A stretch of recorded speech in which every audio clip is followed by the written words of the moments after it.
Okay, hello everybody. Welcome to Korean Atlanta Mentorship. And in this video, we're going to review velocity banking right before we go to sleep because right now it's midnight or a little bit past midnight. I'm sleepy as heck. But you know that old saying where practice makes perfect, and we're going to just do a little practice every single day with velocity banking before we go to sleep. And now you might be asking, what is velocity banking? All it is a debt payoff strategy using lines of credit as your main tool. Okay? And so you only need two things for it. Number one is a budget, and we have a budget. And then number two is a line of credit as our main operating account. So, what is the point of the budget? The budget you could think of as an attack plan against debt, right? So, if you have $5,000 of income and $5,000 of expenses and no debt, and you're living paycheck to paycheck, velocity banking is absolutely useless for you. It is a debt attack plan. That's why we have a budget. So as you can see, I have my income, expenses. We have our credit cards here, credit card one, two, auto loan, mortgage. This person's lucky because we don't got no student loans. But if we did, sometimes we'd be screwed because there are a lot of people out there seeking relief from their student loans. And if you don't make enough income, and you have a ton of student loans, you were scammed by society, right? Because the student loan is the only loan not properly underwritten because it's federally insured by the or guaranteed by the federal government. I don't know if you knew this or not, but student loans are the biggest asset of the federal government, which is probably why they let you go all crazy on them, right? Without, whereas any other loan, they'd actually want to look if you can, have income or not, right? So, this person, so back to my point, this person doesn't have a student loan, but we have an auto loan and a mortgage, okay? And now we're gonna have a line of credit as our main operating account, so we could have several types of lines of credit. One is a credit card, right? But credit cards are a little bit harder to use than, let's say, your home equity or personal line of credit.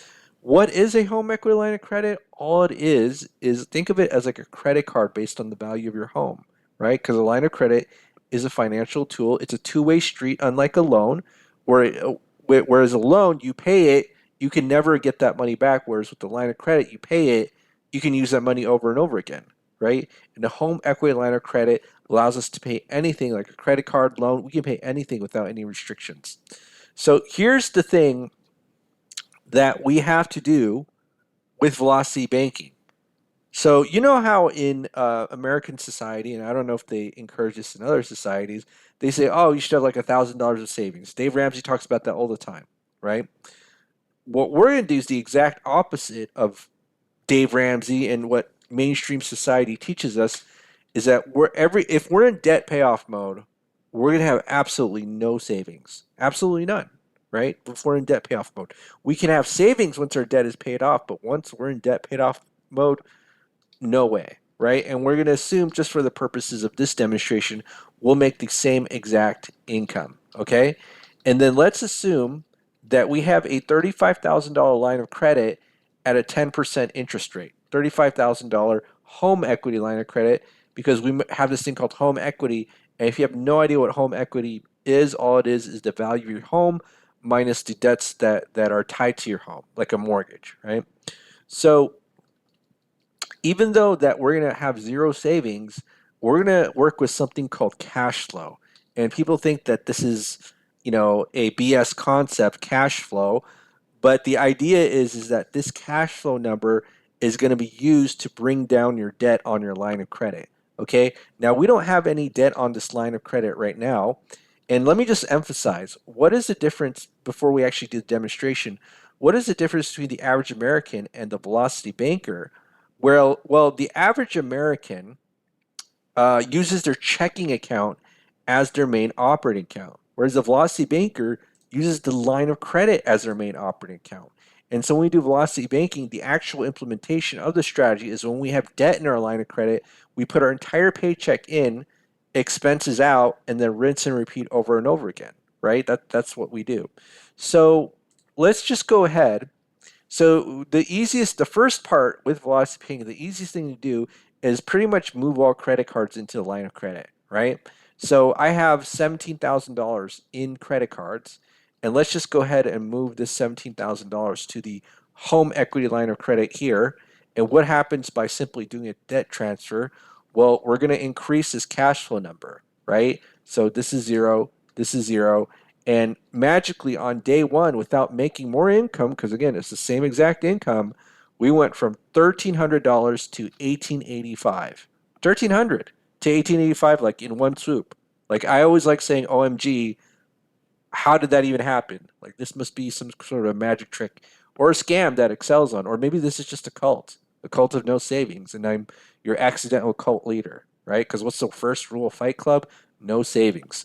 Okay, so the actual implementation of the strategy is paycheck into the line of credit, which does two things. It satisfies the minimum monthly payment, and then it minimizes the interest because the interest is calculated on the average daily balance, right? So let's go ahead and just simulate what that would look like in Excel format. So to get the next month's balance, you get the previous month's balance plus the previous month's interest minus this cash flow number. So we're not going to subtract 1318. We're going to subtract 1885.73. Okay? And then to calculate the interest, it's based on the average daily balance, right? Multiply by 10%, which is the interest rate on the home equity line of credit. So home equity lines of credit have cheaper interest rates than credit cards because they're secured by an asset. Your home equity is your collateral. Anytime you give collateral to a lender, they give you either better terms and higher limits or something like some sort of benefit than an unsecured line of credit, like a personal line of credit, right? Or a credit card. So let's go ahead and calculate the debt payoff. And as you can see, it took only 10 months to pay off this 17 grand, right? So let's go ahead and write a milestone here. 10 months, 17K. Okay, so now we got to figure out what the balance of these two are, the auto loan and the mortgage. Now, I'm going to say something right here because I've done a million of these presentations, or at least feels like a million. The mortgage is paid off last. I've never known an exception to this, but the mortgage is paid off last. So let me just quickly go check what the balance of the auto loan is at 10 months, and you can do this right here. So let's go to 10 months. And then if you put in the details, which I kind of already pre-put in, 22 grand, 5 years, 5%, at 10 months, what is the balance? Let's go ahead and do this right here. Okay, so we've done that. So it's 18,000, right? So 18,000. Now, the balance of the mortgage at this time, let's do a quick look. So 200,000 is the loan amount. 30 years at 6%, and then it's going to do 10, 197,000. So 197. So the reason why you know that you should pay the auto loan first or focus on paying it off is because the amount of cash flow that you get. So think about this. Would you pay 18 grand to get $415 back, or would you pay $197,000 to get $1,200 back? You have to think of it in those terms, and not even necessarily with interest rates. So because the paying off this 18 grand gives you a bigger bang for your buck, we want to focus on paying this off first, okay? And this is based on the idea of something called the cash flow index. It's a formula, and you could look it up on Google, with the statement balance divided by the monthly payment. So let me just quickly calculate the cash flow index here. 18703.66 divided by 415.17. And then this one is 197,963.59 divided by 1199.1. Okay, so basically the cash flow index, the way it works is that the lower the number, that's the one you want to pay off. But also which number it is also has some significance. So if it's under 50, it's considered to be, quote, an inefficient loan, and then you can just pay it off directly into the line of credit. Although I actually love it when it's like 20 or 30. That's when I know I definitely should pay it off in the line of credit. So let's just go ahead and do this. And I'm going to move this 18 grand into that line of credit. Okay, so move that 18 grand. So this is where we paid off those credit cards. So let's move that 18 grand. Okay, and then guess what happens here? This 415, it becomes zero. Okay, and then our new cash flow is 2300.9. 2300.9. So let's go ahead and do this 2300.9. Okay, and then now what we're going to do is just rinse and repeat, and then you'll see by month 18 this is all paid off, right? So 18 months, how much do we get paid off? I don't even remember. I'm so sleepy. So it's 17 plus 22, so it's 39K, right? 39K. And then now what we got to do is we got to pay off this mortgage. So 18 months, what's the balance of the mortgage? 18, 196.25. Okay. So at this point, we have two options, right? We're going to have 2,300 that we can just take directly from our savings and put in to the mortgage, right? So this is what we call extra payments. Now, I don't know about you, but do you know a single person who actually decides that they're going to dump the same amount of cash every single month into their mortgage? I do not. In fact, my expenses and my income vary from month to month. So, but what I like to do is I like to put my entire paycheck into one place to help keep me focused, even though at this point, putting your extra payments into the mortgage and using the line of credit is pretty much the same thing. In fact, I'll show you that's the same thing. So if you want to take a look here, I'm just going to go into the mortgage calculator. So let's take a look, and let me reload this. Hopefully this didn't go too crazy on me. Okay, so let me just put this here, 200,000 at 6%, and how much would be extra payments? So what we have to do is figure out how much we can dump into that loan, right? So extra payments would essentially just be, I believe, 2,300, if I'm not mistaken, 2,300.9. So income minus mortgage minus this should be our what's it called? I can't even think. Our extra payment that we can put into the mortgage. So 2,300.9. Okay. Now, if you do the exact same thing in the velocity banking calculator with the amortized mortgage, so let's go ahead and put this information here. So this is going to be 200,000. We'll just make it 200,000. Interest rate 630,191.1. And then this is going to be a $5,000 income. The expenses, everything except for the loan. So there's going to be 1,500 right here. And then let's do a $5,000 chunk at 10%. So you can see that the interest is going to be 36 grand. And then right here, the interest is 36 grand. So when you're dealing with amortized loans, it's not a matter of like velocity banking being some sort of panacea. It's a matter of, are you actually going to do it? Like, I knew a couple, right, where they actually did this strategy and had no idea how it worked, and then like they don't know anything about it. But they paid off $200,000 in like 2 years, right? And so think about like what happens with the average American.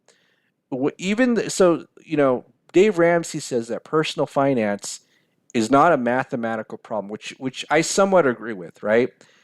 Because if you okay, first let me reiterate the question: do you know one single person who's going to dump all their extra cash directly into a loan? And the reason why they don't do that is because it's a very hard sell to put into your entire cash into the loan and you never need it back. Whereas the line of credit, it's much more easier to dump your entire cash into one place and you have still full access to that line of credit. And you're basically paying the same amount of interest or reduced interest. So this is 36,000, and 36,000, right? It's pretty much the same thing. Now, let me just take a look at if there's, so number of payments is 69, and then right here is 5.7 years. So what's 69 times 12?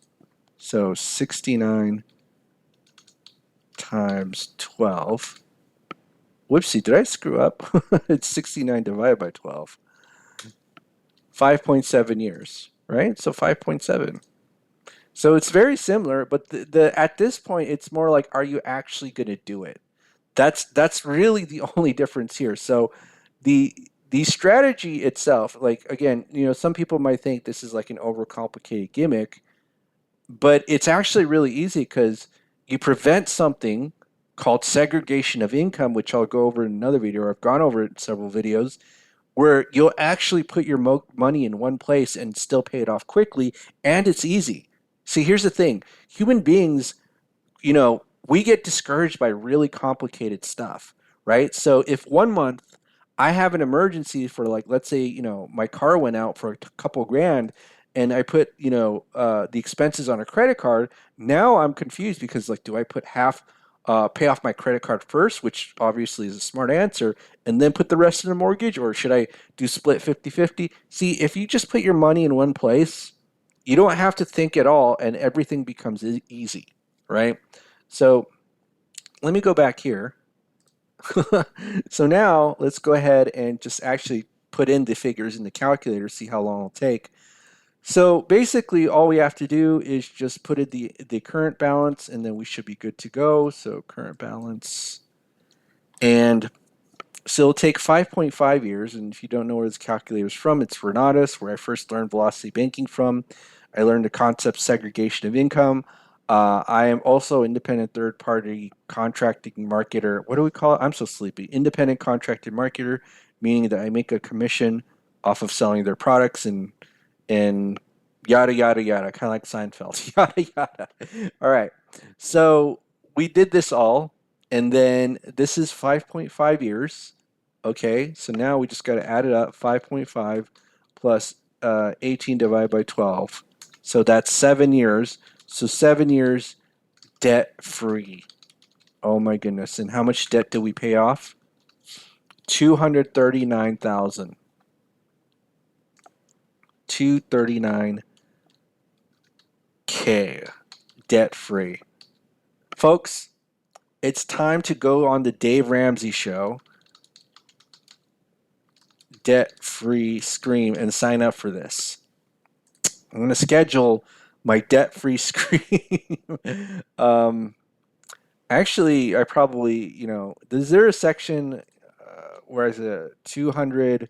How much debt did we pay off? We paid off 239K, and I used a HELOC.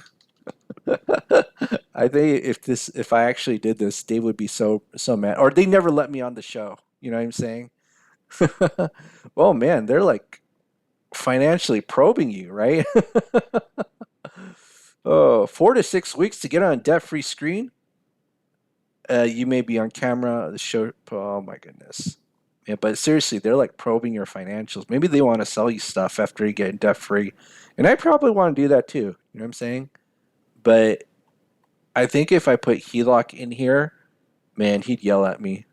He'd like, "What are you doing?" Because Dave hates HELOCs. Okay. All right. So this is a Korean Atlanta mentorship. So this is paid off. Then bam, now we have what I call rich people problems. Okay. So what are rich people problems? You're going to have money in your savings account. And I don't know if you ever dealt with rich people. And again, every month you're going to have 3,500 added to your savings. But I don't know. So I don't know if you ever dealt with rich people with a lot of savings, but I know a guy with like $2 million in his checking. And one of the biggest problems that really rich people have is they get nervous about actually having savings because they're like, oh my goodness, even though I have like 4% savings, it's going to be eaten up by inflation. So I'd rather invest it in that money. And really rich people are a good source of private funds, in my opinion.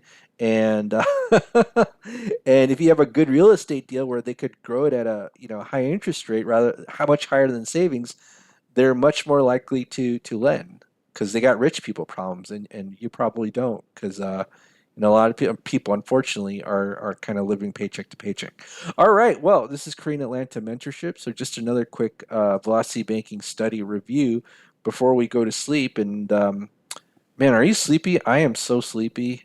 I can't even believe that I do this pretty much every single day, and I probably do this at like midnight because I'd like to pretend that I'm busier than I. No, I'm just kidding. No, because I actually have to, do stuff. I think, or maybe I'm just semi-retired. I don't know. All right. Well, have a great day, everybody, and we will speak next time.